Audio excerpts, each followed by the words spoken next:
सत्य, सुखद और कल्याणकारी स्वाध्याय के अभ्यास को भी वाचिक तप कहते हैं। यहाँ भगवान कहते हैं कि जो वचन वर्तमान या भविष्य में किसी भी प्रकार की व्याकुलता उत्पन्न न करें, वे वाचिक तप का प्रथम गुण है। इसके बाद सत्यनिष्ठ और अहंकार दर्प से मुक्त होना दूसरा गुण है। कई बार व्यक्ति सत्य बोलता है, किंतु यदि वह सत्य कटु या अप्रिय हो तो वह मन में व्याकुलता और पीड़ा ही उत्पन्न करता है। यहाँ भगवान कहते हैं कि यदि वह मधुर, क्रूरता, कठोरता और अपमानजनक शब्दों से रहित, प्रेमपूर्ण, मधुर, सरल और शांत शब्दों में कहा जाए तो उसे मधुर वाक्य कहते हैं।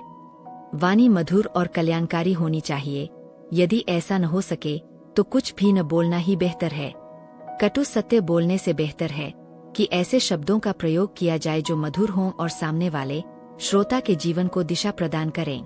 यदि हम पत्थर फेंकने के समान सत्य बोलकर दूसरों को ठेस पहुंचाते हैं तो उससे किसी को कोई लाभ नहीं होता। अतः हमें संवेदनशीलता के साथ अपने विचार व्यक्त करने चाहिए। इसका अर्थ दूसरों को प्रसन्न करने के लिए झूठ बोलना नहीं है।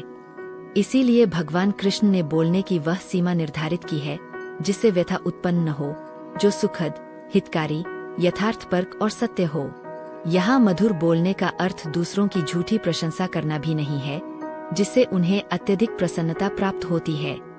उदाहरण के लिए, यदि सामने वाला व्यक्ति जानता है कि वह सुंदर नहीं है, फिर भी उसे यह बताया जाए कि वह अत्यंत सुंदर है, तो ऐसे झूठ का कोई प्रयोजन नहीं है। इससे बेहतर है कि शब्दों का चयन करें और सत्य बोलें, जो उस व्यक्ति के व्यक्तित्व के विकास में योगदान दे।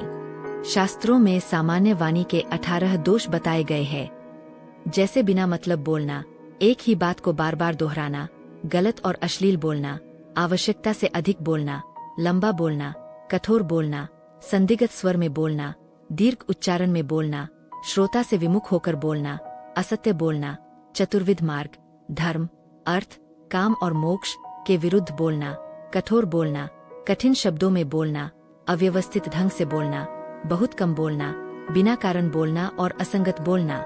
इसके अलावा शास्त्रों में वाणी के गुण बताए गए हैं। वाक्पटुता, लावण्य, समता, मधुरता, स्पष्टता, उदारता, उदात्तता, ओज, प्रीति, उत्तम वचन, गंभीरता, भावुकता और अर्थ की व्यापकता।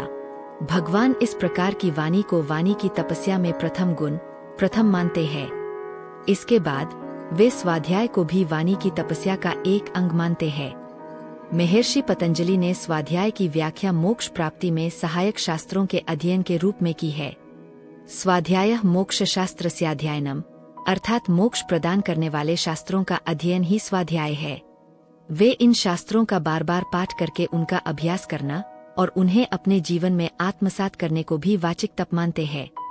इस प्रकार यह श्लोक वाणी द्वारा किए जाने वाले तप का वर्णन करता है।